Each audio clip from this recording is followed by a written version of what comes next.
दे कर आ रहे हैं ऐसे राइटिंग का पेपर, वो पेपर कैसा रहा? पेपर ठीक था, उसमें G20 का क्वेश्चन था और एक एग्रीकल्चर के रिलेटेड था। आंसर राइटिंग हाँ मैं दिल्ली में देह वगैरह का किया था आंसर राइटिंग का, पर ज़्यादा नहीं कर पाया क्योंकि मैं ट्रेनिंग पे आना पड़ा मेरे को बीच में। हाँ मैं 2022 में नायब तहसीलदार सेलेक्टेड हूँ। इससे पहले सर आप एयरफोर्स से रिटायर हुए? हाँ एयरफोर्स से। कहो साथ कोई अकेले बढ़ो तुम, सफलता तुम्हारे कदम चूम लेगी। सदा जो बिना ही जगाए जगा है, अंधेरा उसे देख कर ही भगा है। वही बीज पनपा पनपना जिसे था घुना क्या किसी के उगाए उगा है। और अगर अगर उग सको तो उगो सूर्य सा तुम। हेलो दोस्तों, नमस्कार, स्वागत है एक बार फिर से एक नए वीडियो में। सो दोस्तों, आज है 26 सितंबर। जैसा कि आप लोग जानते हैं कि आज से यूपी पीसीएस मेंस का एग्ज़ाम स्टार्ट हो रहा है। सुबह की मीटिंग में जो है कि जनरल हिंदी का पेपर था और इस मीटिंग शाम की मीटिंग में जो है कि ऐसे राइटिंग का पेपर था। तो अभी कैंडिडेट निकलने वाले हैं। चलिए जानते हैं कि ऐसे राइटिंग का पेपर क्या रहा, क्या जैसे यूपीएससी की तरह पीसीएस में भी पैटर्न लगातार बदला जा रहा है या फिर वही है। साथ साथ जानेंगे, एनालिसिस भी करेंगे कि क्या चीज़ें बदल रही हैं प्रीवियस ईयर कंपेयर में, कुछ इजी हार्ड या मॉडर्न कैसा रहा, तैयारी कैसे करें, एक एक करके सभी चीज़ों पर फोकस करेंगे। तो दोस्तों, यदि चैनल पर पहली बार है तो प्लीज़ सब्सक्राइब कर लीजिए, बेल आइकन पर प्रेस कर लीजिए। और सर, सबसे पहले आपका नाम जानेंगे क्या? मेरा नाम सत्येंद्र सिंह है। सर, जैसे आज 26 सितंबर है, ऐसे राइटिंग का पेपर दे रहा है सेकंड मीटिंग में, कैसा एग्जाम रहा यूपी पीसीएस में? एग्जाम अच्छा रहा, बढ़िया था। सर, इससे पहले भी हमने आपका इंटरव्यू लिया था, नायब तहसीलदार पर सेलेक्टेड है। हाँ मैं 2022 में नायब तहसीलदार सेलेक्टेड हूँ। इससे पहले सर आप एयरफोर्स से रिटायर हुए? हाँ एयरफोर्स से। तो सर, इस बार जो है फिर आप मेंस लिख रहे हैं, और कैसा लग रहा है आपको इस बार? ठीक है, दोनों आज हिंदी का और ऐसे का पेपर था, दोनों ठीक ही रहे। दोनों में हिंदी का पेपर भी ठीक था, ऐसे का भी ठीक था। सर, मीडियम क्या रहा आपका? मेरा Hindi medium. Hindi medium. Sir, जिससे अगर थोड़ा सा बात करें प्रीवियस ईयर्स के कंपेयर करें, तो क्या ऐसे राइटिंग कुछ चेंज हुआ है ऐसे पेपर में? नहीं, वही पैटर्न में वही कन्वेंशन चल रहा है जो चला। वही पता सेम। हाँ सेम सेम। थोड़ा सा बताएंगे सर, ओवरऑल लेवल क्या रहा है, इजी हार्ड या मॉडरेट? नहीं, इजी तो नहीं कह सकते, मीडियम ही कह सकते हैं आप इसको, मॉडरेट है। और सर, ये आप जो आपको नायब तहसीलदार जॉब लगी है, उसको ज्वाइनिंग किए हैं आप? हाँ मैं अभी ट्रेनिंग पे हूँ। ज्वाइनिंग करते हुए सर कैसे मैनेज किए डेली, मतलब आंसर राइटिंग भी करते हैं, फिर एग्जाम भी आ गया? मेरा पहले ही स्टडी कर रखी थी, तो इतना कोचिंग के बाद मतलब ट्रेनिंग के बाद समय मिल जाता था। जी जी। और सर, थोड़ा सा बात करेंगे, जैसे आप लगातार सिलेक्टेड हुए, फिर इस बार भी प्री, तो प्री के लिए जो ऑप्शन एलिमिनेशन की प्रक्रिया कैसे, थोड़ा सा बताइए सर। प्री वाला? प्री के लिए सर, अब प्री के लिए तो फैक्चुअल है। जी जी। तो फैक्चुअल आपको पढ़ना ही पड़ेगा, घटना चक्र जो है, एंड बेसिक भी आजकल बेसिक आपको रखना पड़ेगा, घटना चक्र पढ़ी है। और सर, तैयारी के लिए जैसे कैसे कोई जैसे मेंस के लिए आंसर राइटिंग कोई कोचिंग, कोई मैं सेल्फ स्टडी करता हूँ, कोई कोचिंग वगैरह नहीं है। और कोई सर जैसे प्रोग्राम, जैसे आंसर राइटिंग प्रोग्राम आपने ज्वाइन किए थे? आंसर राइटिंग हाँ मैं दिल्ली में देह वगैरह का किया था आंसर राइटिंग का, पर ज़्यादा नहीं कर पाया क्योंकि मैं ट्रेनिंग पे आना पड़ा मेरे को बीच में। सर, सुबह की मीटिंग में हिंदी का पेपर था, वो कैसा रहा? हिंदी का पेपर ठीक रहा। जी सर, हिंदी की लेवल में जनरली अधिकतर क्वेश्चन सही होने के चांस है, तो उसकी तैयारी कैसे, जो इंग्लिश मीडियम के छात्र हैं उनको बहुत ज़्यादा प्रॉब्लम होता है। हिंदी के लिए देखिए, मैंने पांडे जी की और हरदेव बारी जी की जो बुक्स थी उनको रेफ़र किया, जी। और अपने एक नोट्स बनाए थे, सेल्फ नोट्स जो पहले मैंने बना रखे हैं, बस उन्हीं को मैं रिवाइज करता हूँ, और मोस्टली उसमें से वापस मतलब क्वेश्चन आई रिपीटेड होते हैं जो नोट्स हैं, तो वही किया, उसमें से सारे क्वेश्चन आ गए, तो ऑलमोस्ट अच्छा हो गया, हिंदी का पेपर ठीक हो गया। थैंक यू सर, अपना समय कीमती समय देने के लिए बहुत बहुत थैंक यू। आई होप कि इस बार एसडीएम बन जाए। और सर, अभी पेपर दे कर आ रहे हैं ऐसे राइटिंग का पेपर, वो पेपर कैसा रहा? पेपर ठीक था, उसमें G20 का क्वेश्चन था और एक एग्रीकल्चर के रिलेटेड था। ये और किस किस क्षेत्र से क्वेश्चन रहा? एक एजुकेशन के बेस पे एग्रीकल्चर, G20, ये 3 बेस। जी।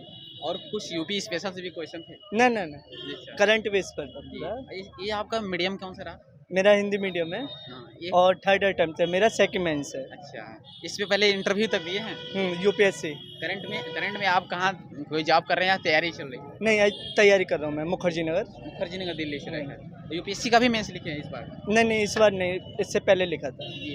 थोड़ा सा बात करेंगे कि जिस प्रकार यूपीएससी ने अपना पैटर्न चेंज किया था, अनएक्सपेक्टेड किया था प्री में, क्या पीसीएस में भी अपना पैटर्न चेंज किया जा रहा है या फिर वही है? नहीं, सेम है, बस ऑप्शन को हटा के उत्तर प्रदेश में से 1 और 2 पेपर रख दिए हैं। जी। और सुबह की मीटिंग में हिंदी का पेपर था, वो पेपर कैसा रहा? वो भी ठीक था, नॉर्मल था, वो तो बहुत सिंपल सही आया था। ओवरऑल 100% आपने सही किया। हाँ। हिंदी की तैयारी कैसे किया? हिंदी का देखिए, हिंदी का प्रीवियस ईयर पेपर लगा लीजिए, घटा चक्का आता है, हिंदी स्पेशल, परीक्षावाणी है, तो इन्हीं सब। ये आप मुखर्जी नगर में रहकर तैयारी करते हैं, तो मतलब कितने घंटे डेली पढ़ाई कर लेते हैं? 10-12 घंटे हो जाते हैं। चलिए चलते हैं। थैंक यू, बहुत थैंक यू धन्यवाद। भैया। और सबसे पहले आपका नाम जानेंगे सर? मेरा नाम अभिषेक शुक्ला है जी। और मैं प्रतापगढ़ डिस्ट्रिक्ट से बिलोंग करता हूँ। अच्छा, उधर देखिए थोड़ा सा। तो इस बार ऐसे राइटिंग का पेपर रहा, कैसा रहा लेवल आपका? अच्छा था। अच्छा, ओवर समय के अकॉर्डिंग आपने सारे पेपर हल कर लिए? देखिए, निबंध का पेपर पर्याप्त समय रहता है, 3 घंटे का समय रहता है, 3 निबंध जी। मीडियम क्या है सर आपका? हिंदी मीडियम है मेरा। हिंदी माध्यम से। हाँ। और इस बार आपका अटेम्प्ट कौन सा रहा? मेरा जो है 6वां अटेम्प्ट है, लेकिन मेंस में मेरा 4था मेंस है ये। जी जी। हाँ। और इसमें करंट में कोई जॉब कर रहे हैं? नहीं, अभी करंट मैंने 2020 में रेलवे की नौकरी लिफ्ट की है, हाँ। तो मैंने ज्वाइन ही नहीं किया था जी। और सिविल सर्विसेज के लिए तैयारी कर रहा हूँ। यूपीएससी की भी आप कोई अटेम्प्ट दिए? नहीं, यूपीएससी का एक अटेम्प्ट मैंने दिया था, लेकिन मेरा सीसेट क्वालीफाई नहीं हुआ था, जी। तो इस बार मैंने पूरा फोकस अपना पीसीएस पे ही केंद्रित किया है। सुबह की मीटिंग में हिंदी का पेपर था, उसकी तैयारी मतलब कैसे किए थे आप? देखिए, हिंदी की तैयारी करने के लिए तो मार्केट में बहुत सारी बुक्स हैं, जी। लेकिन उसमें इतनी अशुद्धियाँ हैं कि किसी एक बुक को लेकर तैयारी नहीं की जा सकती है। तो वर्तमान मैंने डॉक्टर CL त्रिपाठी सर हैं, उन्हीं के निर्देशन में हिंदी की तैयारी की हुई है। जी। तो उनके निर्देशन में प्रयागराज में बहुत सारे लोग तैयारी करते हैं, जी।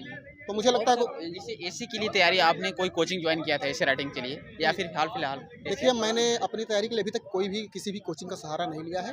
मैंने अभी तक खुद से तैयारी की है, सेल्फ स्टडी की है, और ऐसे राइटिंग के लिए मैंने पर्याप्त अभ्यास किया है और डेली राइटिंग करता था। और अब कल जो है जीएस पेपर 1 है, और उसके बाद भी पीसीएस यूपीपीसीएस में 2 पैटर्न अलग से चेंज हुए, तो उसकी तैयारी आपने कैसे किया था? देखिए, वो कुछ अलग नहीं है। जैसे चारों प्रश्न पत्र जीएस के होते थे, उसमें यूपी के का पहले से ही सेक्शन इंक्लूड था, बस उसको थोड़ा अलग करके कुछ और बढ़ा दिया गया है। माने कि यूपी के और भी क्षेत्रों को उसमें समाहित कर लिया गया है। तो और यूपी के निवासी हैं, तो यूपी के प्रश्न पत्र में मुझे खास दिक्कत नहीं आएगी। अब मुझे क्या, यूपी के हर व्यक्ति को नहीं आनी चाहिए, कम से कम अपने राज्य और प्रदेश के बारे में जागरूक होना ही चाहिए। ओवरऑल कितने घंटे यहाँ पढ़ लेते हैं? देखिए, तैयारी को लेकर कोई बंधा एक टाइम नहीं होता कि 6 घंटे 8 घंटे ही पढ़ना है। एक टारगेट डिसाइड करना चाहिए कि इतना आज पढ़ना है, तो उस टारगेट को चाहे 4 घंटे में आप कवर कर लीजिए, या आप सुविधाजनक अगर समझें तो 2-2.5 घंटे में कवर कर लीजिए। ना हो सके तो कुछ लोगों की कैपेसिटी होती है 8 घंटे तक पढ़ते हैं, तो 8 घंटे तक मेरी कैपेसिटी थी। ये आज ऐसे राइटिंग के पेपर थे, ऐसे राइटिंग में जिसे current affairs very important role है। करंट अफेयर में 50 से 60% रोल रहता है, तो उसके मतलब कैसे आप नोट्स बनाते हैं और किन किन चीज़ों को फॉलो करते हैं? देखिए, करंट अफेयर्स के लिए कि एक मैगजीन आपको फॉलो करना पड़ेगा। आप जो मैगजीन प्रेफर करना चाहें आप प्रेफर कर लीजिए, बहुत सारी हैं। तो आप दुकान पे चले जाइए, 3-4 देख लीजिए, जो आपको पसंद आए कोई एक ले लीजिए। मैटर सब में लगभग वही है, और उसी को देखते हुए जो मुख्य पॉइंट हैं सिलेबस के अकॉर्डिंग आप अपने नोट्स बना लीजिए।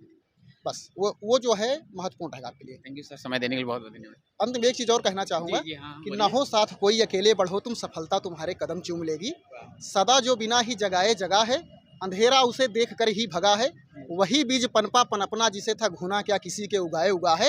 और अगर उग सको तो उगो सूर्य सा तुम, अगर उग सको तो उगो सूर्य सा तुम, प्रखरता तुम्हारे चरण चूम लेगी। न हो साथ कोई, अकेले बढ़ो तुम, सफलता तुम्हारे। मोटिवेशन लाइनें हमारे देश को बहुत बहुत एक बार फिर से तहरीर। बहुत बहुत धन्यवाद आपको। Thank you sir.